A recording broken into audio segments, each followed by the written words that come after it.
Am I the antagonist for being honest with people online and refusing to cover my stepmom's lies? My mom died when I was 7. My parents had been separated for a long time, and Dad was dating my stepmom when my mom passed. I didn't meet her until after Mom's death. When I met her, she introduced herself as the woman who was going to be my new mom and said she was committed to being an equal parent to me. I didn't like this and expressed my feelings to my dad, saying that I didn't want her to be my new mom, and it made me sad and mad when she said that. My dad told me to give her a chance and explained that she had been looking forward to meeting me and wanted to be a good mom to me. 2-ish years later, my stepmom and dad got married, and she started posting online about being a stepmom who was like a mom to me and how we had an instant mom-son connection. Over the years, she created a false image of our relationship. She even made up a story about the first time I called her mom, which never happened. She also shared stories about times we spent together where I supposedly expressed how happy I was to have her and that she couldn't be a better mom. I found out about it around 3 years ago when a friend sent it to me because her mom had seen it. It was crazy, and what's worse is that she was disclosing personal information about me online without my consent.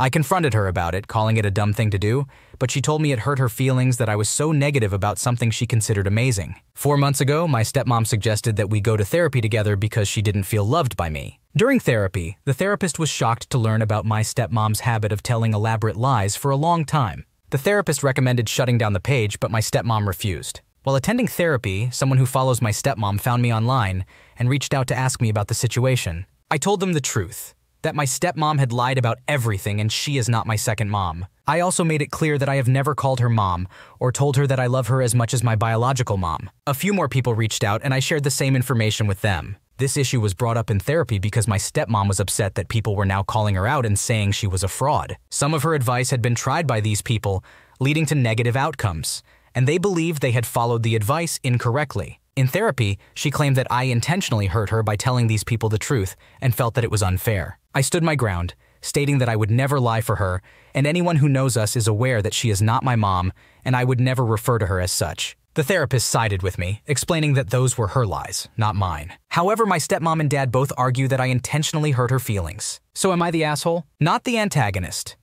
Your feelings towards your stepmom are valid, especially considering how she introduced herself as your new mom and made up stories about your relationship to fit her narrative. It's not fair for her to expect you to lie or withhold the truth about your true feelings just to protect her image. Your stepmom's actions have caused confusion and discomfort for both you and others who believed her lies. It's understandable that you would want to set the record straight when asked about your relationship with her. You are not intentionally hurting her by telling the truth, but rather defending your own experiences and emotions. The therapist has also stated that the responsibility lies with your stepmom for her dishonesty, further emphasizing that your reactions and honesty are not unjustified. Your stepmom and dad should recognize and respect your feelings instead of trying to guilt-trip you into pretending. In this situation, it's important for open and honest communication to continue in therapy and for your stepmom to take accountability for her actions. Am I the antagonist for blowing up on boyfriend about him not doing shared housework and that his ADHD isn't an excuse? I called it a misogynistic dynamic. My boyfriend, 35 years old, and I, 33 years old,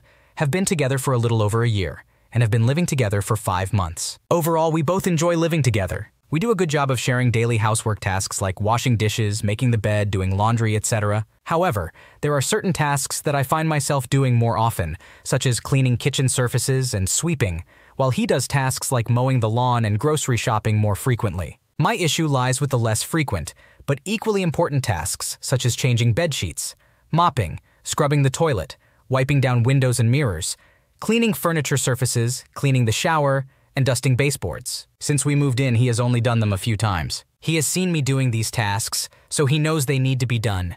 But I feel overwhelmed because I usually end up completing them. I've talked to him multiple times about wanting him to contribute more, but he usually gets defensive or makes excuses. He claims that due to his ADHD, he doesn't notice when things get dirty or forgets. He promises to do better, but there hasn't been any long-term improvement. Today, I found myself once again working hard on these chores. I approached him again about my frustration, and he became defensive and angry. Our conversation escalated quickly, and we ended up yelling at each other. He once again blamed his ADHD as the cause. I pointed out that he manages his ADHD well in his career and other tasks by using strategies such as reminders, alarms, and calendars. I suggested he implement these strategies for housework if he can't remember. He asked me to write him a list of what needs to be done and when, but I refused because I don't want to take on the mental burden of being the household manager. Instead, I sent him a video explaining how it is unfair for women to have to manage and delegate tasks and schedules for their partners to contribute their fair share of the work. Eventually, I found an online chore list and schedule and sent it to him because I didn't want to spend an hour making one myself.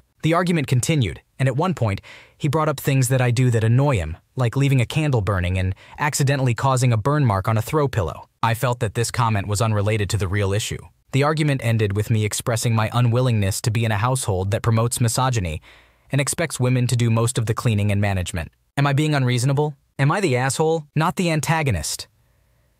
You have expressed your frustration multiple times about the unequal distribution of household chores, and it seems like you have been fair in your expectations. It is understandable that you would want your partner to contribute more to the less frequent tasks that are equally important. His excuses about ADHD are not valid if he is able to manage his condition effectively in other areas of his life. It is reasonable for you to expect him to use strategies such as reminders or calendars to help him remember and take responsibility for these tasks. Additionally, his reaction of defensiveness and anger suggests that he may not fully understand or appreciate your perspective. Bringing up unrelated issues in the argument is also a deflection tactic, which is not fair to you. You are justified in not wanting to take on the mental load of being the household manager and delegating tasks for your partner. Sharing the responsibility of chores and recognizing the importance of avoiding gender-based stereotypes in household duties is crucial for maintaining a balanced and respectful relationship. Am I the antagonist for excluding a coworker, 30 female, after she almost got me, 30 female, fired?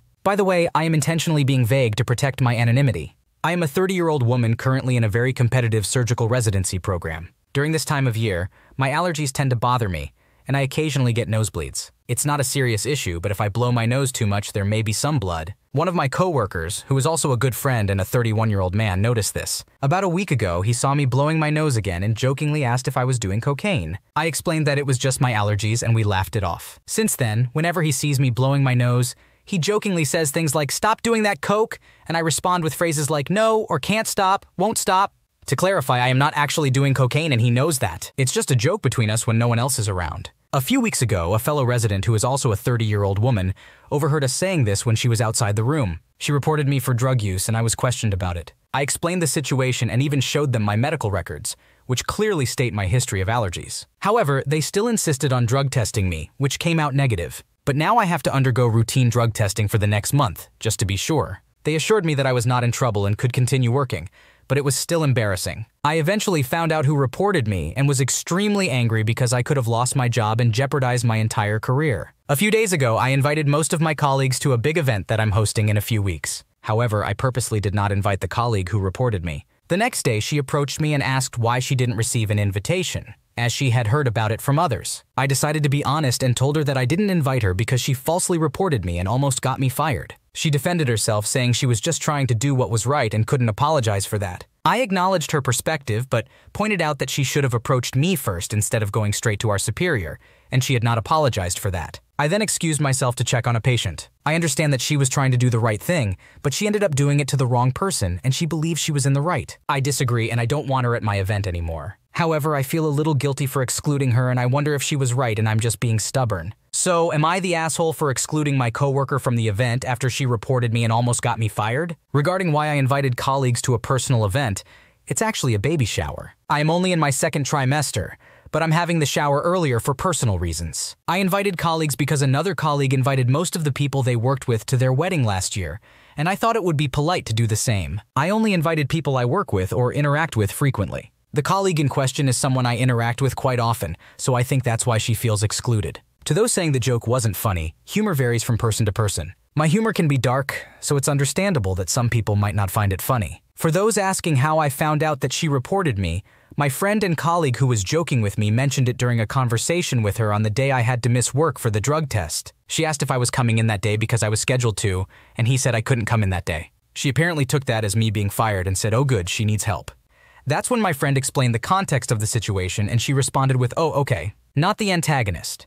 You are not in the wrong for excluding your coworker from your event after she falsely reported you, considering the potential consequences it had for your career. It is understandable that you would want to distance yourself from someone who almost cost you your job. It is commendable that your coworker wanted to do the right thing and ensure patient safety, but her approach in directly reporting you without discussing the situation with you first was misguided. By doing so, she put your reputation and livelihood at risk. While it's understandable that you feel bad for excluding her and questioning if you are being stubborn, it is ultimately your event and your decision who to invite. Your coworker needs to recognize the impact her actions had on you and take responsibility for them. In the future, it would be beneficial for both of you to have a conversation and clarify any misunderstandings or concerns directly with each other before involving superiors or making assumptions. Am I the antagonist for giving my granddaughter most out of my will? This is an anonymous account. I'm 65 years old and terminally ill. My husband passed away many years ago. I have 2 children, one named Michael and another named William. Michael has always been a wanderer and distant. He has not followed a straight path and lives a life with little to no obligations or responsibility. His daughter, Lily, 19, is very close with me and is currently working 2 jobs and going to nursing school. We recently found out that she is expecting her first child. She has no support from her father, who is mostly uninvolved in her life. Her mother is also estranged and not involved. On the other hand, William is completely opposite to his brother. He has lived an admirable and typical life so far. His stepdaughter, only child, is almost 27 years old now. She has a large financial cushion and a large family on her mother's side to fall back on. We are not close, and she was never interested in maintaining a relationship with me. When she came into our lives as a late teenager, she was civil but not affectionate. I hold no ill will towards her. She's a very smart and hardworking woman, but we simply do not have a strong bond or connection. When creating my will and last wishes, I made sure to leave something for everyone. Whether it's family heirlooms or sentimental items, everyone will receive something to remember me by. Michael's stepdaughter will receive vintage books that I know she appreciates because we have discussed it before. She has a passion for collectibles and reading. She does not desire or require money.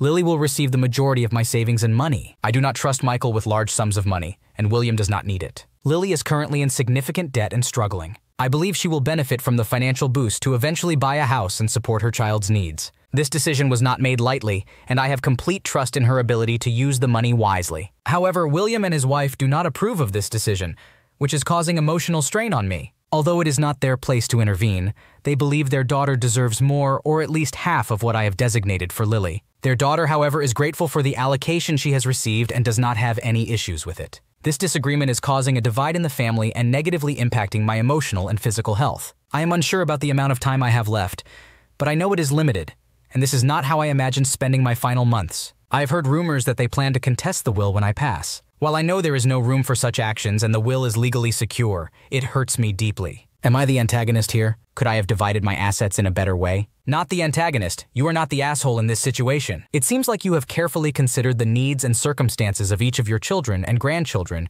when deciding how to divide your assets. You have chosen to give more to Lily because she is in a more vulnerable financial situation and will benefit the most from it. It is your right to make these decisions about your own will. Your other son, William, and his wife may not agree with your decision, but it is not their place to dictate how you distribute your assets. It is unfair of them to expect their daughter to receive more simply because she is their biological child and not considering the specific needs and circumstances of each individual. It is understandable that their disagreement is causing you emotional distress during this challenging time. Your priority should be focusing on your own well-being and final wishes. It may be helpful to have a conversation with your children about your decision, explaining your reasoning and asking for their understanding. But ultimately, your will is your own and you have the right to divide your assets as you see fit. Am I the antagonist for leaving during an intervention I never agreed to? This happened on Friday. I'm so beyond upset right now and have gone no contact for the immediate future with my mom. My 36-year-old male sister, Jane, 34-year-old female,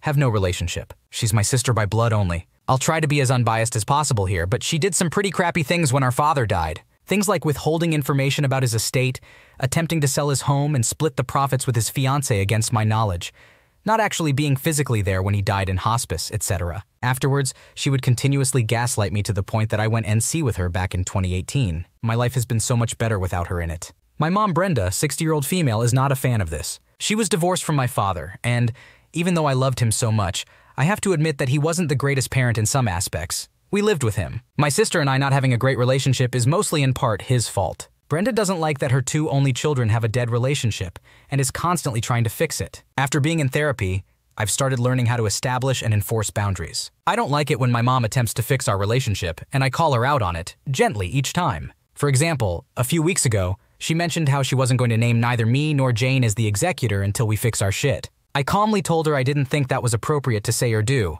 and that I didn't like how she isn't taking into account my feelings and why I chose to go NC with Jane. My wife and I flew in to go visit Brenda this past Friday.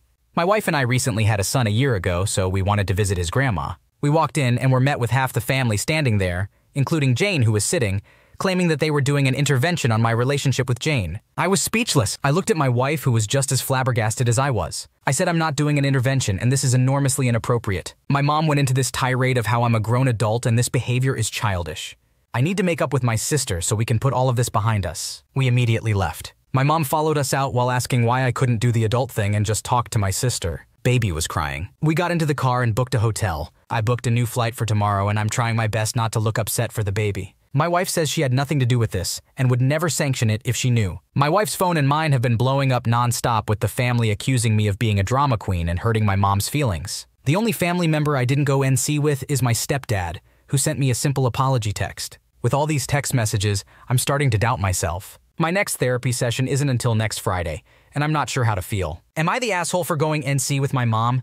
You have every right to go no contact with your mom after she orchestrated an inappropriate intervention without your consent. Your decision to go no contact with your sister was based on valid reasons, and it seems like having her in your life causes more harm than good. It's important for you to maintain your boundaries and prioritize your own emotional well-being. Your mom's attempt to meddle in your relationship with your sister shows a lack of respect for your choices and boundaries. It's unfortunate that your family is not understanding your perspective and instead resorting to name-calling and hurtful accusations. Trust yourself and continue to prioritize your own mental health. Am I the antagonist for not inviting my nephew, 16 male, to my 35 male wedding? I, 35-year-old male, will be getting married to my longtime partner, 32-year-old male, next spring. The wedding will be smaller due to family drama. Half of my family is no longer in contact with the other half, and half of my partner's family is homophobic. We want to celebrate our love with the people who love and support us the most. While making the guest list, my partner and I decided that we want our nephews and nieces to be there, including as ring bearers and flower girls. We have decided to invite children over the age of 7 to the ceremony and reception. Around 9 p.m., the children will be taken to a hotel suite we have reserved by their grandparents or anyone who does not wish to stay for the party. They will watch movies and spend the night there. However, we both agreed that we do not want to invite my brother's son, who is my eldest nephew, to the wedding. He has become increasingly homophobic over the years. It started with innocent misconceptions like questioning why I'm not with a woman or that boys can't date boys. Then it escalated to him finding being gay gross and unnatural. Recently, he even told us not to touch or be affectionate around his younger brother because he thinks we are trying to make him gay. I've also seen him use derogatory language and say horrible things about gay men on social media. We don't understand where he got this attitude from. My brother has always been supportive since I came out, and my sister-in-law has gay friends and family members whom she is close to.